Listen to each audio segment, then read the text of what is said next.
datang di podcast 1PM Speak Up. Podcast kali ini kita membahas kisah-kisah inspiratif dari dunia pendidikan, berbagi pengalaman, tantangan, dan harapan para guru, siswa, serta semua terlibat di dunia pendidikan. Hari ini kita akan mengobrol dengan seorang guru PLP yang sedang menjalani praktik mengajar di SMP Negeri 1 Kebak Kramat. Halo, selamat siang Bu Dewi. Selamat siang, halo semuanya. Terima kasih sudah hadir. Jadi Bu Dewi bisa ceritakan sedikit tentang diri Bu Dewi dan alasan Bu Dewi memilih jurusan pendidikan hingga menjadi guru PLP. Ya, terima kasih sebelumnya sudah mengundang saya. Senang sekali bisa berkesempatan di podcast apa tadi 1PM Speak Up. Oke, 1PM Speak Up. Sangat bagus ya ini kegiatannya. Baik, sebelumnya nama saya Dewi Novita. Saya sekarang sedang belajar di S1 Pendidikan Pancasila UNS.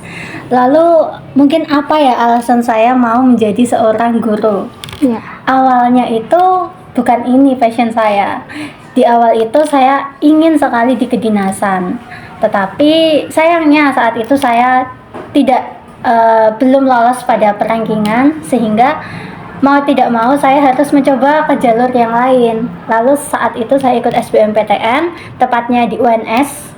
Jelas saya tidak punya pandangan apapun, termasuk di pendidikan, karena saya merasa saya ingin yang lainnya dulu. Tetapi karena saat itu sudah waktunya untuk mengambil keputusan, ya saya ambillah pendidikan PKN sekalian saya supaya bisa belajar tentang wawasan kebangsaan. Nah, di situ kenapa pendidikan? Karena saya merasa menjadi seorang guru itu sangat hebat loh. Karena mereka itu turun ke lapangan secara langsung, bertemu dengan orang-orang yang mungkin tidak seumuran dengannya. Misal saya nih ketemu sama kamu, jelas bagaimana karakter saya dan karakter kamu itu kan pasti sudah berbeda.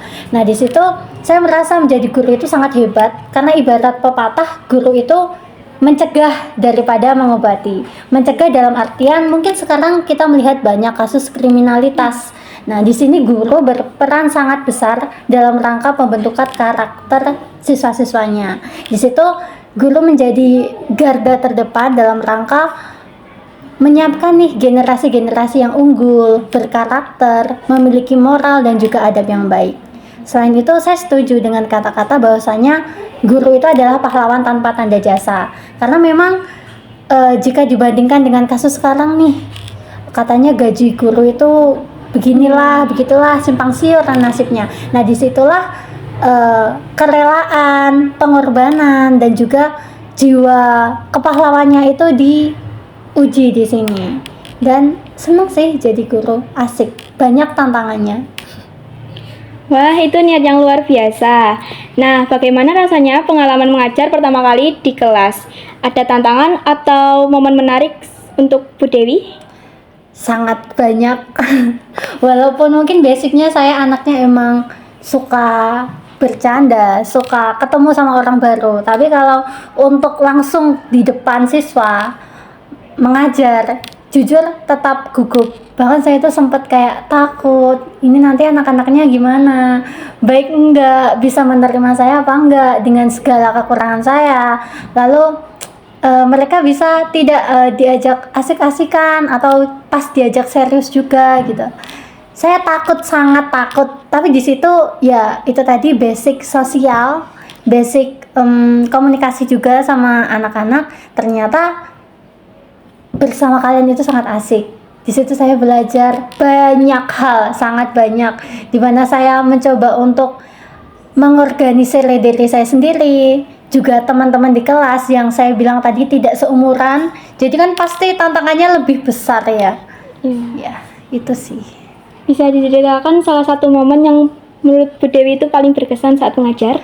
Itu sih, saya apresiasi sekali dengan salah satunya perkembangan teknologi. Kemarin kan sempat itu up tentang tren yang terima kasih Bu, doakan kami sukses, kami sayang Ibu. Menurut saya itu menjadi momen yang cukup baik. Ternyata teknologi itu bisa kok berdampak positif ke anak-anak. Contohnya ini nih, mereka jadi setidaknya mungkin kalian menganggap kita cuma ikut tren, tapi untuk saya, termasuk saya kan lagi belajar nih, melihat kalian seperti itu tuh rasanya hati saya itu kayak senang. oh mereka menghargai saya. Dan katakanlah saya habis mengajar capek ya, tapi setelah mendengar kata-kata itu keluar, kayak rasanya langsung, wah ini tidak ada apa-apanya. Rasa capek saya itu nggak ada apa-apanya, lebih banyak rasa kayak terharunya ke kalian gitu. Oh, pasti menyenangkan melihat perubahan positif seperti itu. Lalu, apakah Bu Dewi menggunakan metode untuk mendekatkan diri Bu Dewi dengan siswa? Kalau metode pendekatan sih ya mungkin yang kalian lihat aja ya. Saya berusaha gimana caranya supaya kalian itu nyaman dengan saya.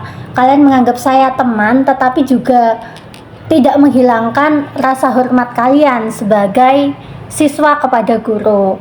Mungkin dengan komunikasi kecilan dengan kalian, lalu mungkin kadang mengajak bernyanyi, main game, lalu mungkin seperti tadi ya kita belajar dengan TTS, memanfaatkan teknologi juga. Itu merupakan salah satu metode yang supaya saya tetap dekat dengan kalian. Kalian juga belajar PKN itu tidak sepaneng, tetap semangat, tetap have fun begitu. Metodenya itu aja sih. Menarik sekali, Bu. Nah, bagaimana sebagai guru yang sedang praktik, pasti ada banyak hal yang dipelajari dari Bu Dewi.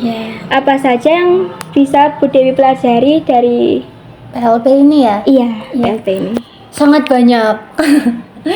Intinya mungkin dulu saya di sekolah, di kampus itu sudah diajari tentang teori, tetapi ternyata tantangan di lapangan itu semakin besar. Saya menjadi belajar bagaimana memanage diri saya sendiri, bagaimana memanage kelas yang banyak ya, 34, 20, 32 orang. Itu ternyata saya harus lebih siap nih di lapangan. Saya harus siap dengan bagaimana respon siswanya, bagaimana dengan keadaan kelasnya.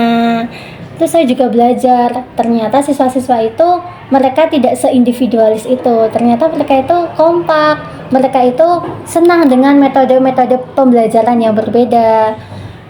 Itu sih, banyak belajarnya, banyak tentu.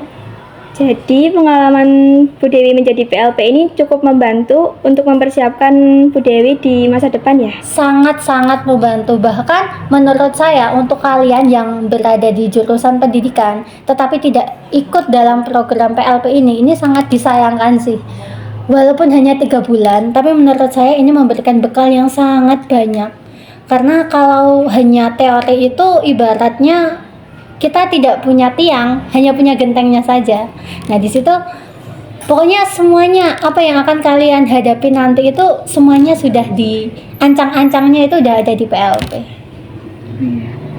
Bu Dewi bersama kita selama 3 bulan, tapi terasanya cepat ya Bu ya? Iya, rasanya cepat sekali, tiba-tiba udah mau penarikan. Sedih. Luar biasa. Terakhir, apa pesan atau saran yang ingin Bu Dewi sampaikan untuk para pendengar kita yang juga sedang atau akan menjalani PLP? Oke, berarti untuk teman-teman saya mungkin ya, sama adik tingkat. Menurut saya, silakan kalian pelajari semua yang ada di kampus, bekal-bekal itu silakan dipelajari dengan baik. Karena nanti pas kalian di lapangan, setidaknya kalian secara teori sudah siap. Nah, selanjutnya saat kalian sudah terjun, kalian tinggal melatih mental kalian, melatih bagaimana cara kalian untuk menghadapi anak-anak. Walaupun tidak sulit kok, tetapi ya tetap harus dengan persiapan. Itu aja sih. Semangat pokoknya. Baik, terima kasih banyak Bu Dewi atas waktu dan cerita inspiratifnya. Semoga sukses dengan PLP-nya. Dan semoga nanti jadi guru yang hebat luar biasa. Amin, amin. Terima kasih.